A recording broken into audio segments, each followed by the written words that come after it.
नमस्कार विद्यार्थियों, ऑनलाइन कक्षाओं में आपका स्वागत है।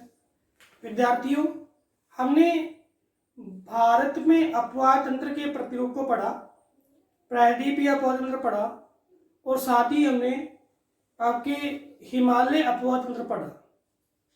इसके बाद आपके कोर्स में एक बिंदु है क्या कि भारत की जो पश्चिम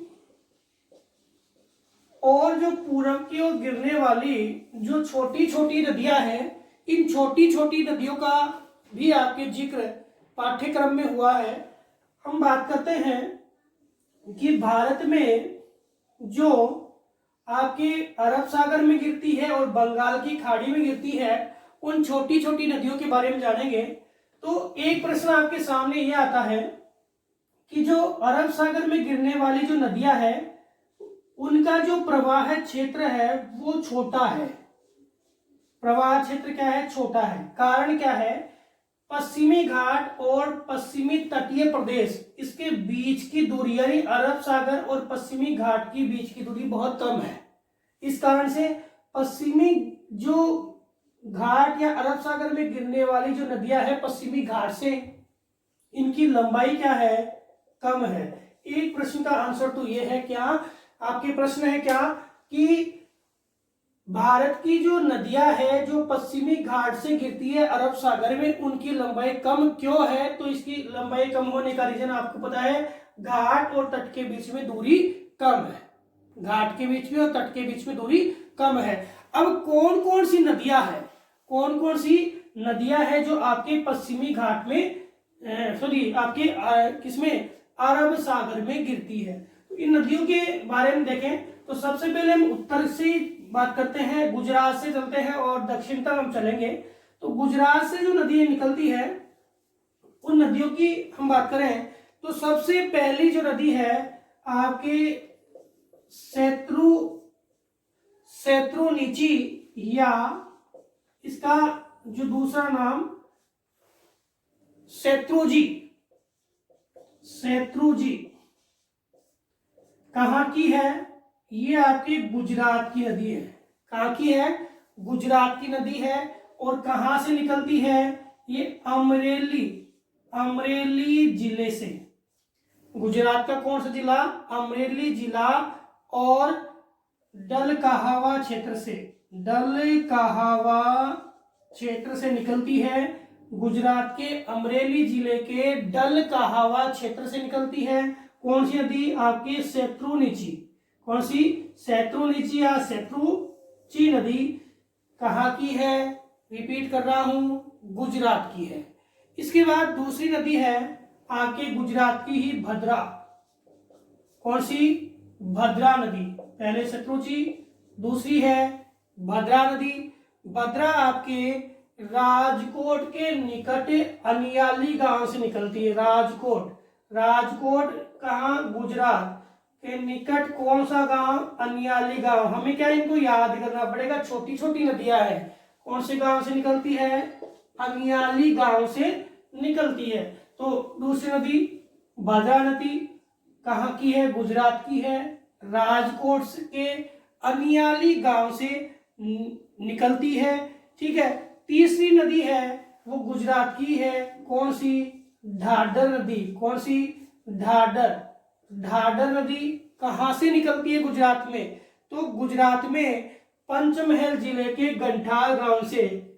जिले का नाम तो क्या है? पंचमहल। और गांव का नाम क्या है? गंठार। तो पंचमहल जिले के गंठार गांव से जो निकलती है, वो गंठार गांव से निकलने वाली नदी कौन सी है? ढाढर नदी है। कौन सी नदी है? ढाढर नदी है। इसके अलावा और कौन सी नदियां हैं जो आपके गुजरात से निकलती है? तो हमने पढ़ा है साबरमती जो नदी है जो गुजरात में बहती है। साबरमती नदी कहाँ बहती है? गुजरात में बहती है। इसके अलावा हमने माही नदी पढ़ा है। तो ये दोनों नदियां हमने पढ़ी है। जो साबरमती है हमने इसमें किसमें, आपके अरावली पर्वत श्रेणी से निकलती है, गुजरात में आगे खंबात की खाड़ी में गिर जाती है। माही नदी है वो मध्य प्रदेश से निकलती है, कर्क रेखा को काटते गुजरात में आती है और खंबात की खाड़ी में गिर जाती है। तो हम एक बार रिपीट करते हैं, गुजरात की जो नदियां हैं उन नदियों में पहली सेत्रुची गुजरात के अमरेली जिले के डलकाहवा क्षेत्र से निकलती है। भद्रा नदी राजकोट गुजरात से अगियावली गांव से निकलती है। तीसरी नदी ढाढर नदी पंचमहल जिले से निकलती है, गंठार गांव से। साबरमती अरावली पर्वत श्रृंखला से निकलती है। और माही नदी है आपके बैतूल जिले ये माही नदी आपके मध्य प्रदेश से निकलती है। कहां से निकलती है? मध्य प्रदेश मेहद झील से निकलती है।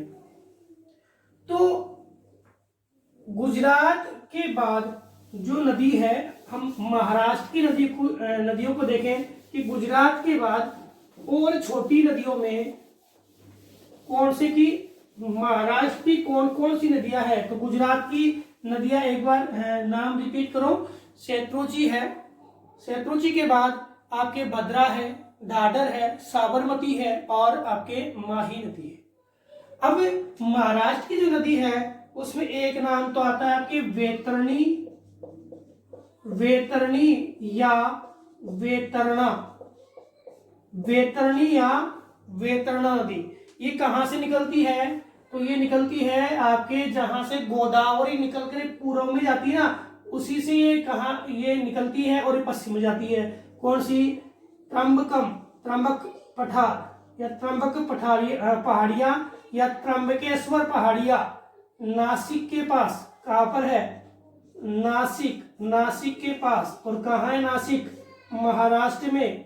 ये नदी निकलती है त्र्यंबक पहाड़ियों से और नासिक के पास से निकलती है। और कहाँ जाती है? तो ये नदी आपके पश्चिमी भाग में जाकर के और अरब सागर में गिर जाती है। कितनी ऊंचाई से निकलती है? तो 670 मीटर की ऊंचाई से निकलती है। कौन सी नदी? वेतरणी या वेतरणा। इसके बाद हम बात करें कालिंदी नदी की। कालिंदी नदी कहां से निकलती है? कर्नाटक से। भाई कालिंदी कर्नाटक, तो कर्नाटक के कौन से जिले से निकलती है? तो बेलगांव जिले से निकलती है।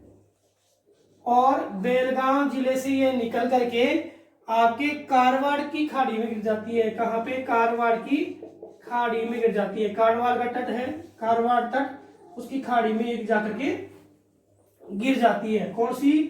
कालिंदी नदी। तो याद करना, कालिंदी कहां से है? कर्नाटक से। वेतरणी कहां से? आपकी महाराष्ट्र से। ठीक है। अब इसके बाद हम बात करें गोवा की प्रमुख नदियां हैं। गोवा की एक नदी तो कौन सी है? मांडवी। ठीक है। और एक कौन सी है? जुआरी। दो नदियां गोवा की प्रमुख नदियां हैं। तो मांडवी है, उसको हम गोवा की जीवन रेखा कहते हैं। गोवा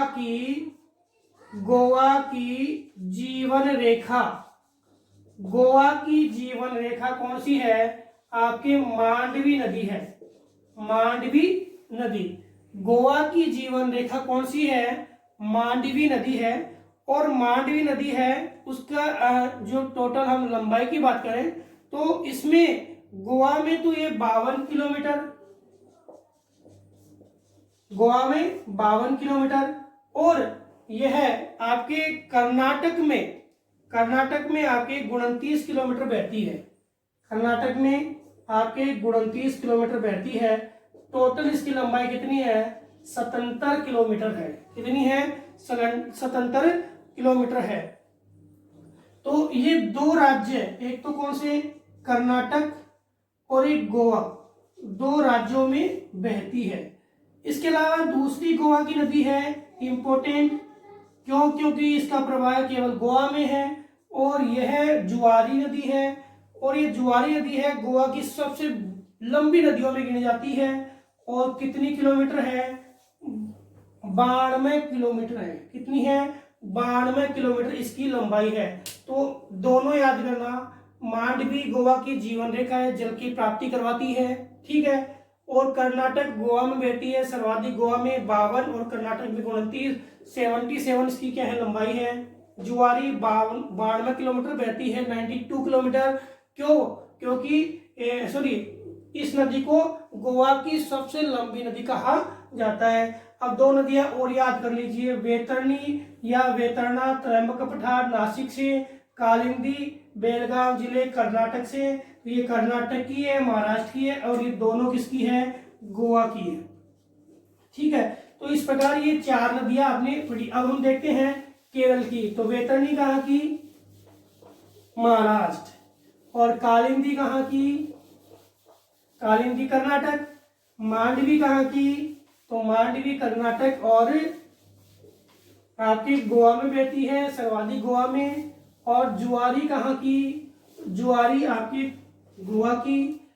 आपकी गोवा की जीवन रेखा कौन सी? तो मांडवी नदी को गोवा की जीवन रेखा कहते हैं, क्योंकि जलापूर्ति करवाती है।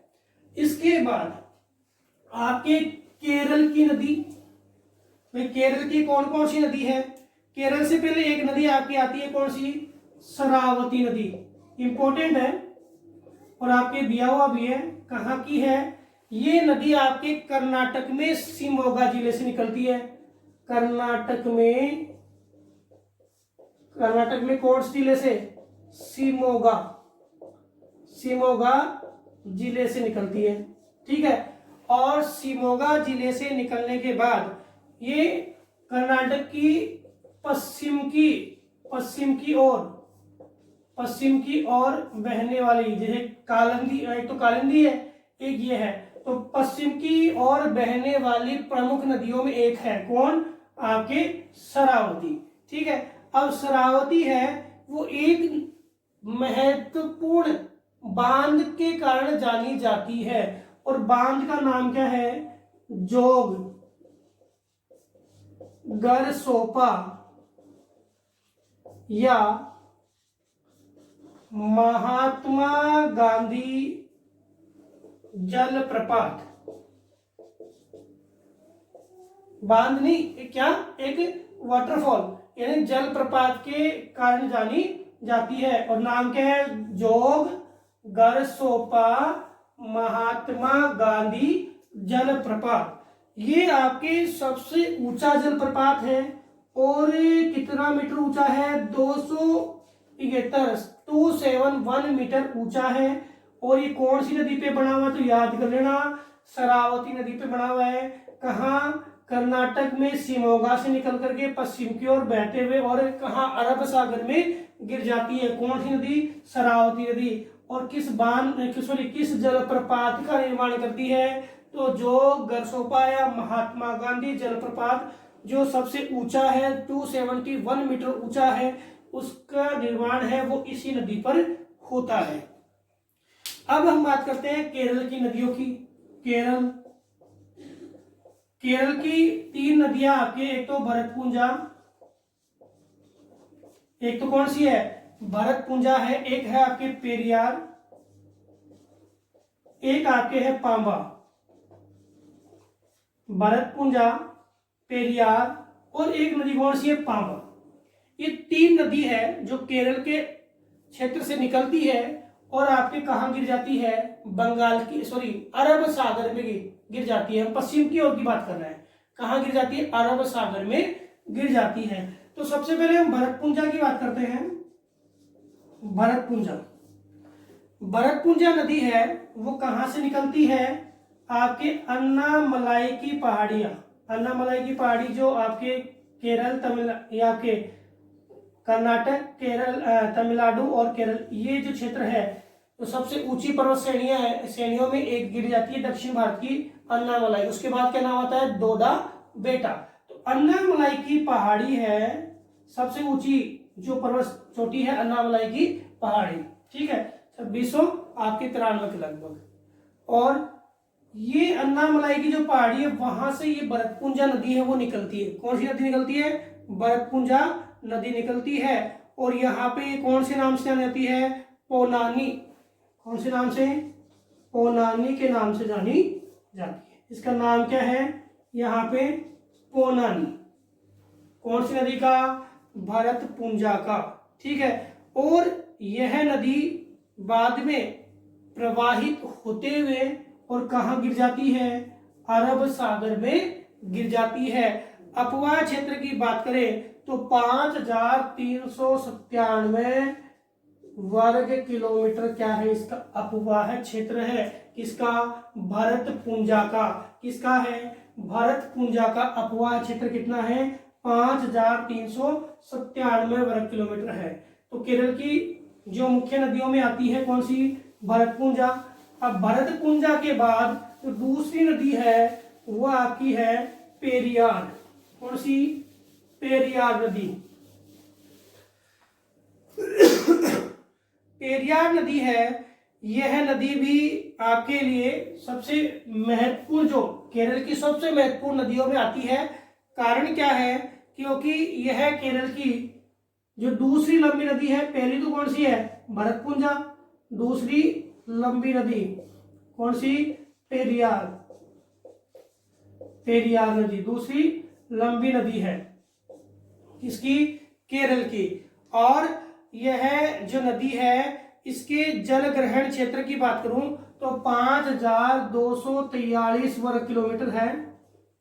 और इस नदी को, पेरियार को, एक महत्वपूर्ण बात और है क्या? इसको केरल की जीवन रेखा, मांडवी तो किसकी है? गोवा की। और केरल की कौन सी है? आपके पेरियार। वो भी जल आपूर्ति करवाती है और ये भी जल आपूर्ति करवाती है, जल आपूर्ति के लिए। तो केरल की जीवनदायिनी नदी कौन सी है? पेरियार। और गोवा की जीवनदायिनी कौन सी है? मांडवी नदी। क्यों? क्योंकि ये पीने के पानी को उपलब्ध कराती है। क्या कराती है? पीने के पानी को उपलब्ध कराती है। इसके बाद जो तीसरी नदी है पांबा, ये केरल से निकलती है और केरल में ही प्रवाहित होती है। क्या है? केरल में निकलती है और केरल में प्रवाहित होती है। 177 किलोमीटर लंबा मार्ग बना करके 177 किलोमीटर प्रवाहित होकर के केरल से निकलती है और कहाँ गिर जाती है? आपके बेम्बनाद झील में। कहाँ गिर जाती है? बेम्बनाद, जो कोचीन बना हुआ ना, वो कोचीन तट, ये कोचीन जो भाग है, कोचीन नगर है, ये कहाँ पे है? बेम्बनाद झील में। तो बेम्बनाद झील में यह गिर जाती है। कौन सी झील में गिर जाती है? बेम्बनाद झील में। 177 किलोमीटर प्रवाहित होने के बाद। तो एक बार हम इन सभी नदियों को देखते हैं, उसके बाद हम पूर्व की ओर गिरने वाली नदियों को पढ़ेंगे। पूर्व की ओर गिरने वाली नदियां जो है उनमें हमने लगभग सभी नदियों को पढ़ लिया सहायक नदियों के रूप में। ठीक है, बस उनके नाम हमें जानने हैं कि कौन कौन सी नदियां हैं जो छोटी छोटी नदियां हैं। अब इनमें एक बार मैं रिपीट कर देता हूं कि कौन कौन सी नदी। जैसे गुजरात में बात करें तो गुजरात की नदियों में एक तो नाम है शत्रुंजी, शत्रुंजी बोल सकते हैं उसको, शत्रुंजी या शत्रुंजी। ठीक है। दूसरी आपके गुजरात की नदी है भद्रा, दांडर, साबरमती और माही गुजरात की प्रमुख नदियां जो आपके कोर्स अनुसार है। फिर आपके जो महाराष्ट्र की है उसमें वैतरणी का नाम है या वैतरणा का नाम है। कर्नाटक में हम बात कर रहे हैं तो कालिंदी है। ठीक है, कालिंदी के बाद कर्नाटक की जो छोटी नदी है वो आपके आती है कौन सी? शरावती। ठीक है, इसके अलावा आपके मांडवी का भी भाग है। जैसे मांडवी को हम किस में ले रहे हैं? गोवा में, तो मांडवी कर्नाटक में बहती है। मांडवी के बाद जुआरी। फिर हम केरल की बात करें तो केरल में आपके एक तो आती है भरतपुंजा, एक आती है पेरियार और एक आती है पांबा। ठीक है, तो पेरियार केरल की जीवन रेखा और मांडवी गोवा की जीवन रेखा। सबसे ज्यादा मतलब गोवा में बहने वाली सबसे लंबी नदी जुआरी और केरल में बहने वाली जो केवल केरल में बहने वाली वो कौन सी है? पांबा। ठीक है, अब हम बात करते हैं पूर्व की ओर बहने वाली नदियों की। तो पूर्व की ओर बहने वाली नदियों में हमने देखा कि जितनी भी पूर्व की ओर बहने वाली नदियां हैं वो सारी की सारी नदियां आपकी क्या है? लंबी नदियां हैं। यहाँ जो नदियां हैं वो छोटी नदियां हैं अपवाह दृष्टि से, और वो नदियां क्या है? लंबी है, क्योंकि उसका ढाल की बात करें, ढाल के अनुसार ये नदियां क्या है, लंबी नदियां है। अब कौन कौन सी नदियां हैं जो पूर्व की ओर बहने वाली प्रमुख नदियों में है, तो आपके इनमें स्वर्ण रेखा या स्वर्ण रेखा या सुवर्ण रेखा, ठीक है, वैतरणी, कौन सी, वैतरणी, ब्रह्माणी, वैतरणी, ब्रह्माणी, इसके अलावा आपके पेनार, पालार, वेगई, इस सीक्वेंस के आधार पे है ये नदियां हैं। हमने भाई पालार, पेनार, ये जो नदियां हैं हमने पढ़ी है, ब्रह्माणी पढ़ा है। सुवर्ण रेखा और ब्रह्माणी नदी है वो आपके कहां से, झारखंड के प्रदेश से निकलती है और उड़ीसा में आकर के गिर जाती है, ठीक है। और वैतरणी भी आपके इसी प्रदेश का भाग है, वैतरणी भी इसी प्रदेश का भाग है। पेनार की बात करें तो आपके तमिलनाडु में गिरती है। वेगई है वो आपके कावेरी की सारी नदियों में गिनी जाती है। तो इस प्रकार से देखें तो भारतीय अपर तंत्र में ये वाली नदियां हैं उनकी लंबाई अधिक है, उनका जल ग्रहण क्षेत्र भी अधिक है, और पश्चिम की नदियां हैं उनका जल ग्रहण क्षेत्र भी कम है। तो पूर्व की नदियों में स्वर्ण रेखा है, वैतरणी है, आपके ब्रह्माणी है, पेनार है, पालार है और वेगई है। इसके अलावा हम बड़ी नदियों में देखें तो बड़ी नदियों में कृष्णा है, गोदावरी है, कावेरी है, महानदी है, उनकी सारी नदियों में पेनगंगा है, इंद्रावती है, काफी नदियां हैं जो हमने पिछले वीडियो के माध्यम से पढ़ी है। तो विद्यार्थियों आपकी जो ये बिंदु था, ये प्रश्न था कि भारत की जो नदियां हैं, इन भारत की नदियों में छोटी नदी जो आपके पश्चिम में गिरती है और जो छोटी नदी आपके पूर्व में गिरती है उसको हमने पढ़ा। अगले वीडियो के माध्यम से भारत में जो प्रायद्वीपीय अपवाह तंत्र है और आपका हिमालय अपवाह तंत्र है, उस अपवाह तंत्र के अंतर को हम देखेंगे। साथ ही साथ हम नदी प्रवाह प्रवृत्ति का अध्ययन भी करेंगे। धन्यवाद।